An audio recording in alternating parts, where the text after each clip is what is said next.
znamená, ano, nebylo to sice úplně všechno košer, ale to pivo je dobře sladěné, harmonické, sedí mě, chutná mi, dal bych se ještě jednou, dám mu vyšší body. Maximum, které tudíž může získat, je těch 50 bodů po vynásobení 2. 100. Medaile. Doporučuji ještě jednu věc, když takhle budete pak nad tím zvažovat, tak si to sami sečtěte. A je tam zpřísnění, aby nebylo těch medailí moc, protože už jsme tady měli takovou trochu devalvaci minulý rok těch medailí.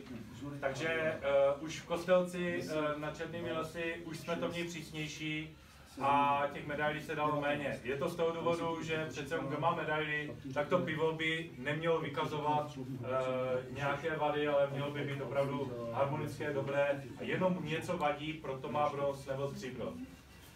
Takže si to sami sečtěte a řekněte si, jestli si zaslouží medaili a pokud ano, jestli teda ji tam máte. A pokud si říkáte, ale toto přece jenom vyšlo mě to sice, že to má 71 bodů, což by už byl bronz, ale přece jenom si myslím, že medaili si to nezaslouží, tak si to ještě sami přehodnote, jestli třeba ten charakter mu nesnížíte známku. Jde o to, aby to, co se vyhlásí jako medailové pivo, tak aby opravdu bylo pivo, kterou můžete sedět celý večer.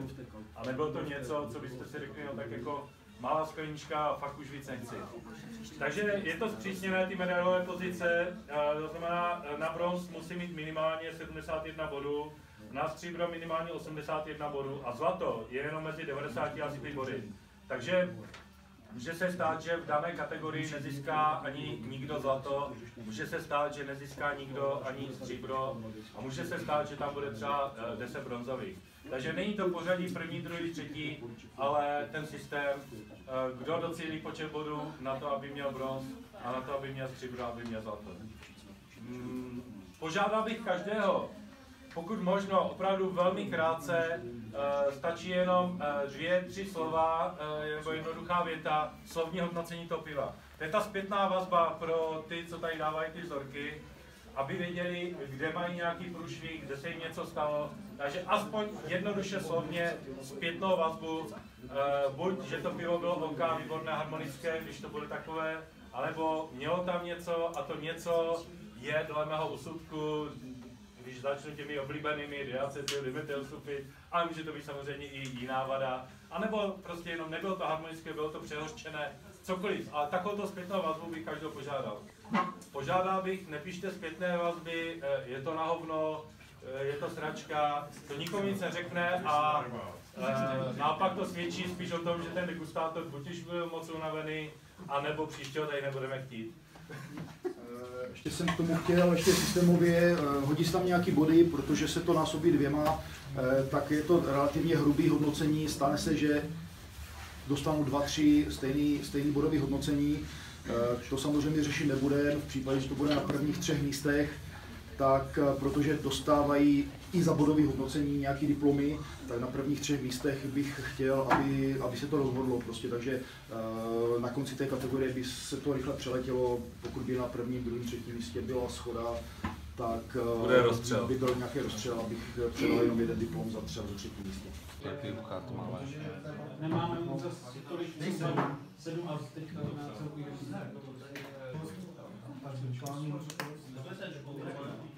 nějaký rozjetý mi to přijde. To není moje. Můžeme kouknout. To ještě pořádně uležený. Ne. Mladý. Áno, to som povedal, že také mladé. Že je svieže. A je tam ta výrazná svazu, to bylo následuje až po.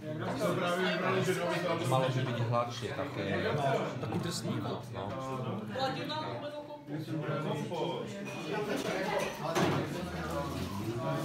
Dokumenty.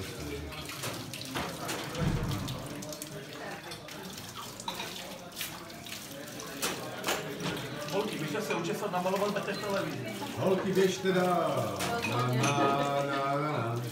Live, please, live. Vy to znáte, správně. Kalkuluješ čísla, jo? Ano. Teďka není vám.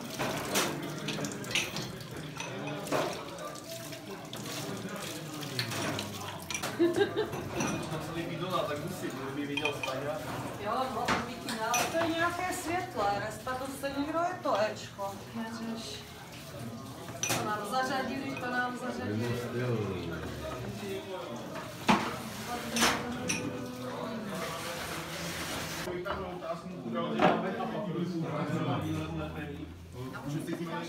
Jo, určitě. Určitě roky než... 26.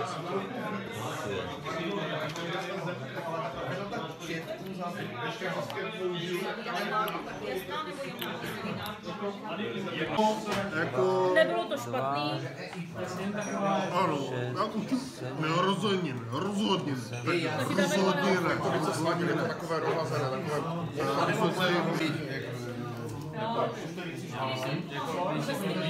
Infiltrované. Ale prostě normálně jak je to postavit na kvasnici, to rozhodně politická nula. Zrovna je tam vítěz. Máš podepsané GDPR.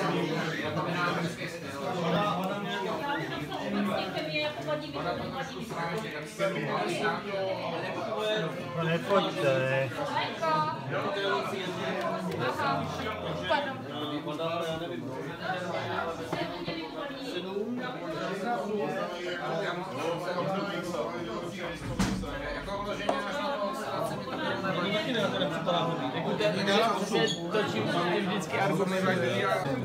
Jedem, ne?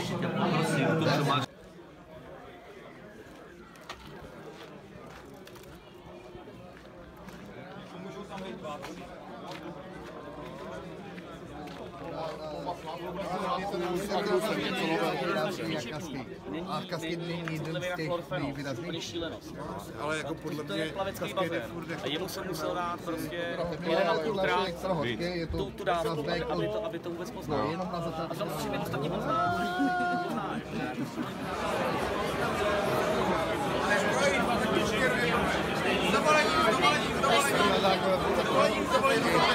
Zdovolení.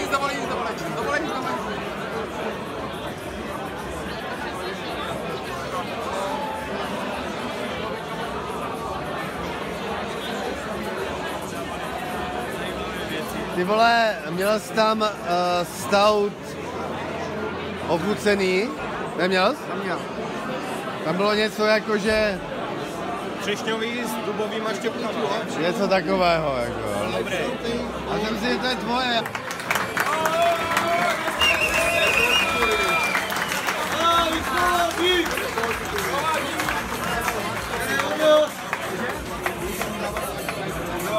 Jedu. Rauchy, nakuřovaná piva, 3. místo. Tomáš Bagý za Baltikán. Brown Beer, Auskostalec. Je to naše společná válka, ale já samozřejmě vysoutěžím, protože to požádám.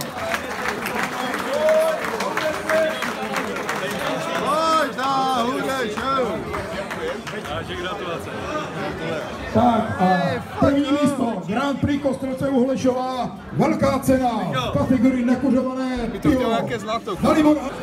A první místo, Grand Prix Kostelce u Holešova, v kategorii C Petr Slepánek za Mozaiku.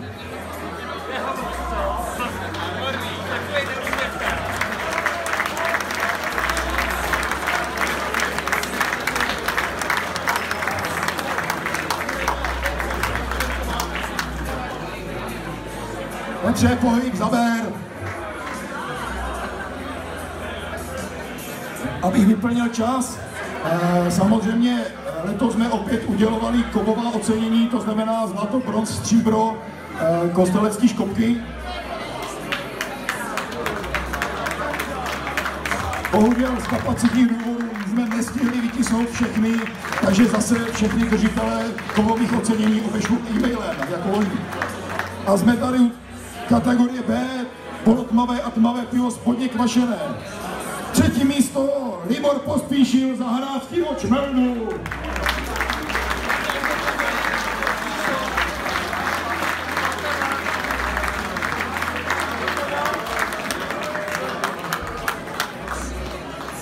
Zároveň poprosím 2. místo, Staňa Krejčí za Černýho Pštrosa.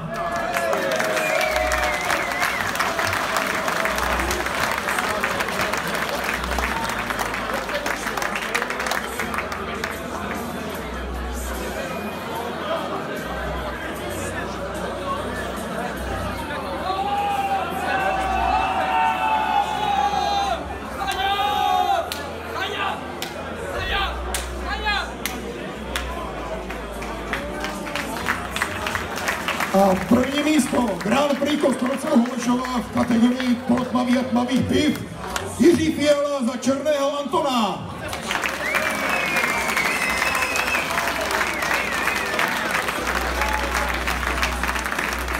Je to Jirka Fiala. Pojď, zaber.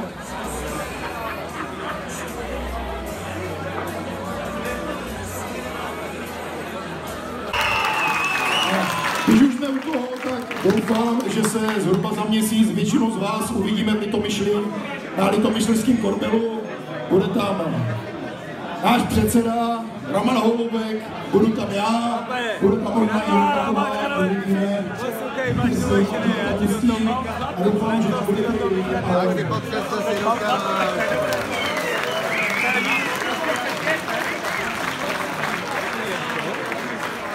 Ještě jedna technická, kdo si koupil lístky na jídlo, chtěl guláš, tak si ho vyšel jídlo, Guláš jsem neměl.